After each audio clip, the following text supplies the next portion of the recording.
Nvidia ने last के 6 महीने में 80% से ज़्यादा रिटर्न दिया है। लेकिन ये जानने के बाद आपके मन में एक दूसरा सवाल आएगा, अरे यार ये एनवीडिया का क्या बता रहे हो, ये तो यूएस का स्टॉक है, हम इसमें कैसे इन्वेस्ट करें।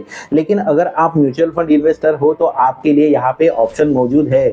आप अगर लास्ट का भी इंटरनेशनल जो इंडेक्सेस है उनका परफॉर्मेंस देखोगे तो वहाँ पे आपको डिक्लाइन नजर आ रहा है, और यहाँ पे हो सकता है आपको एक फोमो यानी फियर ऑफ मिसिंग आउट का भी फीलिंग आता होगा कि अरे अभी तो यहाँ पे अपॉर्चुनिटी है, मैं यहाँ पे कैसे इन्वेस्ट करूँ। तो आपके लिए कुछ ऐसे म्यूचुअल फंड है जो आपको ग्लोबल स्टॉक्स में इन्वेस्ट करने की अपॉर्चुनिटी देखे। लेकिन केवल उतना ही नहीं, लेकिन आप वीडियो को पूरा देखना, क्योंकि डिस्कशन में बीच में कुछ ऐसे फंड्स भी बताए हैं जो आपके लिए हार्मफुल हो सकते हैं। बहुत बार म्यूचुअल फंड इन्वेस्टर के मन में ये सवाल आता है कि अरे हमारी इन्वेस्टमेंट अगर ग्लोबल स्टॉक जैसे एनवीडिया, फेसबुक, गूगल यहाँ पे होती तो हम तो अभी तक अमीर बन चुके होते। लेकिन यहाँ पे हमारे लिए जो रिस्क एसोसिएटेड है उसको हम अनदेखा कर देते हैं। आज ऐसे ही कुछ ऐसे फंड्स की बात करेंगे जो हमें ये एक्सपोजर लेने के लिए मदद करेंगे। चलो इसमें ही ज़्यादा समय न बताते हुए हम डायरेक्टली फर्स्ट फंड की तरफ आ जाते हैं। और ये जो फर्स्ट फंड है वो हमारे सबका चहीता फ्लेक्सी कैप फंड है, पराग पारिक फ्लेक्सी कैप फंड। पराग पारिक फ्लेक्सी कैप फंड है जो मई 2013 में लॉन्च किया गया था। अभी उसका ईवीएम देखेंगे तो तकरीबन 1000 करोड़ का हमें दिखाई देता है। ये फंड की स्ट्रैटेजी ऐसी है कि फ्लेक्सी कैप होने की वजह से ये लार्ज मिड या स्मॉल कैप में कहीं पे भी इन्वेस्ट कर सकता है। साथ ही में अगर जैसे ये वीडियो का जो कंसेप्ट है वो देखे तो ये फॉरेन इक्विटीज में भी अपना एक्सपोजर लेता है। अगर इसके पोर्टफोलियो में हम मेजर देखेंगे तो हमें मेटा, अल्फाबेट, माइक्रोसॉफ्ट, अमेजॉन ऐसी कंपनियां नजर आती है।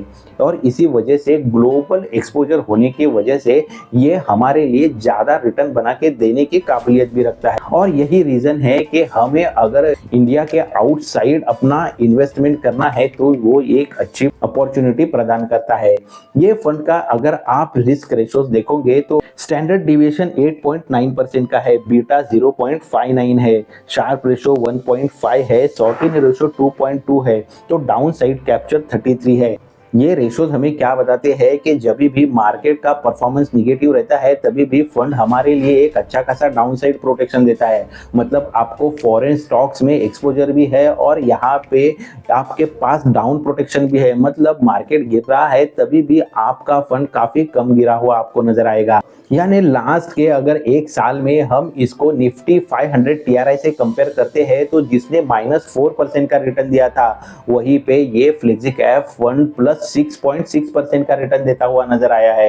अभी दूसरे फंड की तरफ बढ़ते हैं, वो है SBI focused fund. Focused fund होने की वजह से इसका जो पोर्टफोलियो है वो काफी कॉन्सेंट्रेटेड होता है और इसी वजह से ये यहाँ पे 30 स्टॉक्स में अपनी इन्वेस्टमेंट इस तरीके से करता है कि जहाँ पे ज्यादा से ज्यादा रिटर्न आने की संभावना हो। और इसीलिए जब भी हम इसका पोर्टफोलियो का अलोकेशन देखते हैं तो वो हमें मेजरली जो फॉरेन स्टॉक्स है वहां पे भी नजर आता है।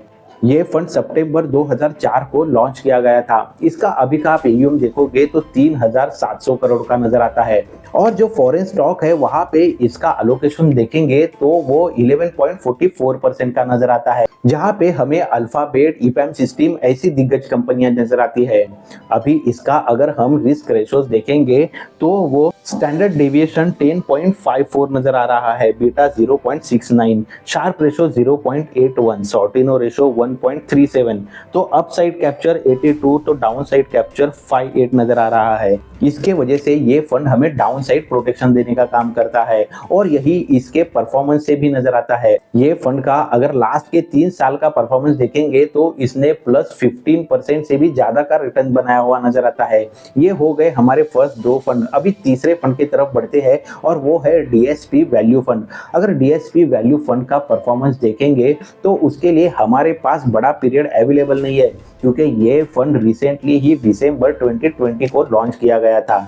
लेकिन ये फंड का अगर आप फॉरेन स्टॉक्स में एक्सपोजर देखोगे तो अभी तक हमने जितनी भी फंड्स की बात की उसमें से इसका एक्सपोजर कंपेयर करें तो सबसे ज्यादा यानी 26% का नजर आता है, जिसमें हमें माइक्रोसॉफ्ट, टेंसेंट, बर्कशायर हैथवे ऐसी कंपनियां नजर आती है। फंड नया होने के वजह से इसका जो हमें AUM है वो 1000 करोड़ का नजर आ रहा है, लेकिन लास्ट के 3 साल में अगर इसका परफॉर्मेंस देखेंगे तो उसने 21% का CAGR रिटर्न जनरेट किया हुआ दिखता है, जबकि कैटेगरी में हम देखेंगे तो जहां पे केवल 15% का रिटर्न जनरेट हुआ नजर आता है। तो इस तरीके से ये जो भी 3 फंड हमने डिस्कस किए वो हमारे लिए ग्लोबल एक्सपोजर तो देते ही है, लेकिन साथ ही में एक डाउनसाइड प्रोटेक्शन भी प्रदान करते हैं, क्योंकि ये यहाँ पे केवल ग्लोबल कंपनीज का ही इन्वेस्टमेंट नहीं है, तो इंडियन स्टॉक्स का भी यहाँ पे पोर्टफोलियो में इंक्लूजन है। तो एक डाइवर्सिफिकेशन हमेशा बना रहता है। लेकिन समझो कुछ ऐसे भी फंड्स आपको दिखाई दे सकते हैं जिनका कंप्लीटली जो पोर्टफोलियो है वो ग्लोबल स्टॉक्स के साथ ही बना हुआ है, लेकिन यहाँ पे अगर आप देखोगे तो 99% से भी ज्यादा का एक्सपोजर केवल ग्लोबल स्टॉक्स में होने की वजह से डाइवर्सिफिकेशन यहाँ पे आपको नहीं दिखाई देगा। और फिर अगर ग्लोबल स्लोडाउन आता है या फिर वहाँ पे जो भी रिस्क एसोसिएटेड है वो कंप्लीटली आपके पोर्टफोलियो को अटैच हो जाती है।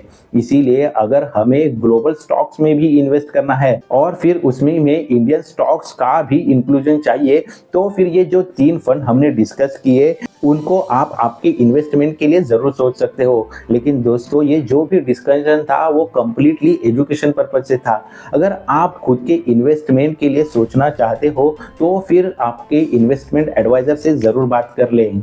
ऐसे ही इन्वेस्टमेंट रिलेटेड एजुकेशनल वीडियोस हो या फिर मनी कंसेप्ट्स हो, उनके लेके यहाँ पे इंफॉर्मेटिव और नॉलेजेबल वीडियोस आते रहते हैं, तो आप ये चैनल को जरूर सब्सक्राइब करें। जल्दी मिलते हैं नेक्स्ट नॉलेजेबल इंफॉर्मेटिव वीडियो में। Thanks for watching.